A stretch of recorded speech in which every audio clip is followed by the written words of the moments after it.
Hello friends, जय माँ बगला में जयदासी। मैं अभी कुछ ऐसी पूजा करके उठी हूँ जिसकी वजह से जो आयत मैंने की है, करीबन 30,000 की आयत की है और उसके लिए ताला फेंका है।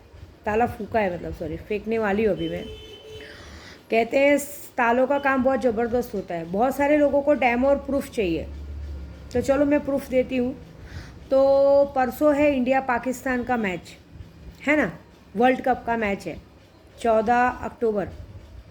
तो मैं आप सभी को विद्या देवी भविष्यवाणी करती है कि देखो 14 तारीख को हमारी इंडिया जीतेगी और बहुत अच्छे रनों से जीतेगी और वो मैच कैंसिल भी नहीं होगा और कुछ भी नहीं होगा, क्योंकि उसके लिए सबसे पहले मैंने तालों का काम कर दिया है। उसकी वीडियो बना रही हूँ, ये दिख रहा है आपको, ये तालों का काम कर दिया और ये बाकी के तालों का काम अभी मुझे कुछ लोगों के लिए करना है, क्योंकि यहाँ मैं बैठी हूँ तो मेरा तालों का काम अभी पूरा नहीं है। और इतने सारे, मतलब जितने हैं इतने सारे, मतलब एक एक लॉन्ग पे 1,000 मंत्र किए गए हैं। अभी इन मंत्रों की वजह करिश्मा होने वाला है, वो होगा। इसलिए मैं बेफिक्र होकर मैं बोल रही हूँ ना, आपको डेमो देखना है ना, 2024 का डेमो तो बाद में दिखेगा। सबसे पहले डेमो यही दिखेगा कि परसों 14 अक्टूबर को इंडिया पाकिस्तान का मैच जीत चुका होगा। इंडिया हमारी पूरी जगह से जीत चुकी होगी और बड़ी बहुत अच्छे तरीके से जीतेगी। अगर एक बार किसी ने मैच फिक्सिंग करके हराने की कोशिश भी की ना, तो भी नहीं हारेगा, क्योंकि मेरा सुल्तान आएगा तुम लोगों के बीच में लड़ने के लिए। मेरा सुल्तान वहाँ खड़ा रहेगा। तो एक तरफ मैं और मेरी शक्तियाँ, मतलब एक तरफ मैं और मेरा सुल्तान खड़े रहते और एक तरफ जिसको अपनी जितनी ताकत लगानी लगा ले। परसों इस बात का फैसला हो जाएगा कि विद्या देवी के तालों में कितनी ताकत है।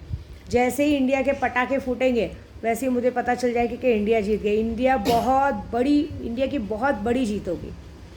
मैं यहाँ पे ख्वाजा जी के दरगाह के पास बैठ के बात कर रही हूँ और इतने बड़े तालों की तरह से हो रही है, क्योंकि पहले मैंने तालों का काम किया है।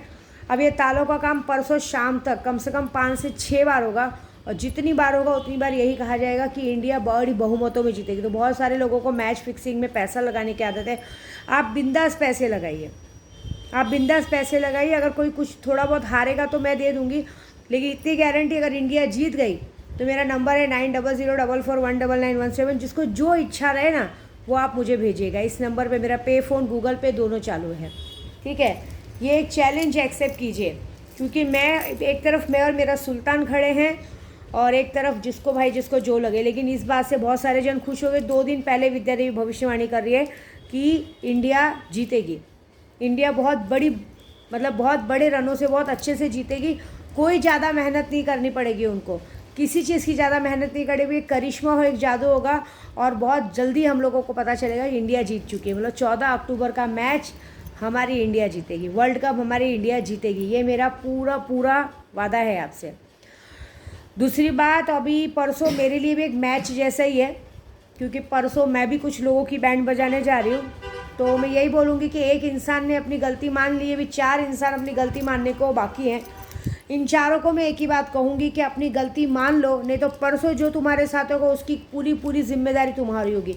मुझे नहीं मालूम कि ये कौन है, लेकिन मुझे 4 लोग दिख रहे हैं कि 4 लोग अभी भी गुनहगार हैं जो अपनी गलती मानना चाहिए, क्योंकि उन्होंने पूरी कोशिश की कि मैं गोराई छोड़ के चली जाऊँ, मेरा घर चला जाए, मेरा नाम खराब हो, मेरी इज्जत चली जाए, मेरा परिवार मुझे छोड़ दे, मेरा प्रदू मुझे छोड़ दे, मेरे यूट्यूब पे नाम खराब हो, मेरे यूट्यूब वाले मुझ पर उल्टा सीधा बोले। ये तो पॉसिबल नहीं है। तो ये बात, अपनी गलती कबूल करो, नहीं तो परसों जो होएगा, ये बात याद रखना कि जिस तरह से तुम लोगों ने मेरा सबसे बड़ा काम है पूजा पाठ, मेरा पैशन है, मेरा शौक़ है। जिस तरह से तुमने मेरी इज्जत पे दाग लगाने की कोशिश की। मैंने यहाँ आने से पहले रहमान बाबा को ताज पेश किया था, मतलब सर की पगड़ी पेश की थी। और सर की पगड़ी नहीं थी, मैंने कहा था ये मेरी इज्जत है।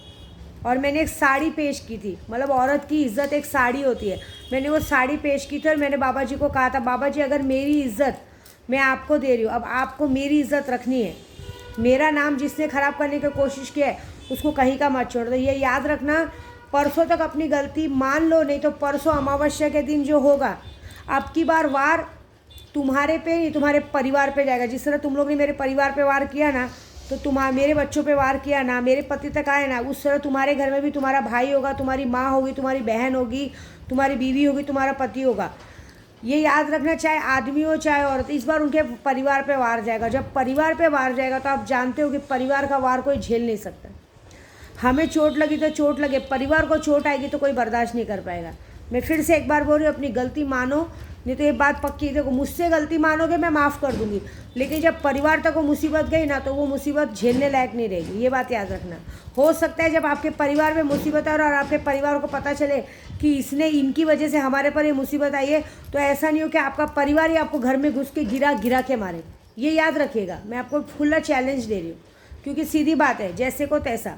अब ये मैं काम कर चुकी हूँ और बाकी का काम हो चुका है। काम होने के बाद ये बात बता रही हूँ, क्योंकि अभी मैं करीबन 11 बजे से बैठी हूँ और अभी तक मेरा सिर्फ 30,000 जाप पूरा हुआ है, और 30,000 जाप में जो मैंने काम किया है वो बहुत बड़ा किया है। तो देखो क्या होता है। ये याद रखना, जिन लोगों को 4 जन को वार्निंग है, अपनी गलती मानो, नहीं तो ये बात याद रखना कि तुम्हारी करने की सज़ा तुम्हारा परिवार भुगतेगा। औरत होगी तो औरत के घर वाले भुगतेंगे, आदमी होंगे तो आदमी के घर वाले भुगतेंगे। मुझे नहीं पता कि कौन क्या भुगतेगा। मुझे तो उन लोगों को बताना है कि जिन लोगों को दिखेगा कि हाँ इसने ये गलती है इसलिए भुगत रहे। ये बात याद रखना। और साथ में तुम गलत लोगों का साथ, जो लोग गलत लोग दे रहे हैं, जितने लोगों को लगता है कि विद्या देवी तुम्हारा कुछ नहीं उखाड़ पाएगी, विद्या देवी सबका सब कुछ उखाड़ पाई है, लेकिन तुम लोगों को दिखता नहीं है। तो देखो गेहूं के साथ घुन कैसे पिसता है। बस वेट एंड वॉच। जय माता दी।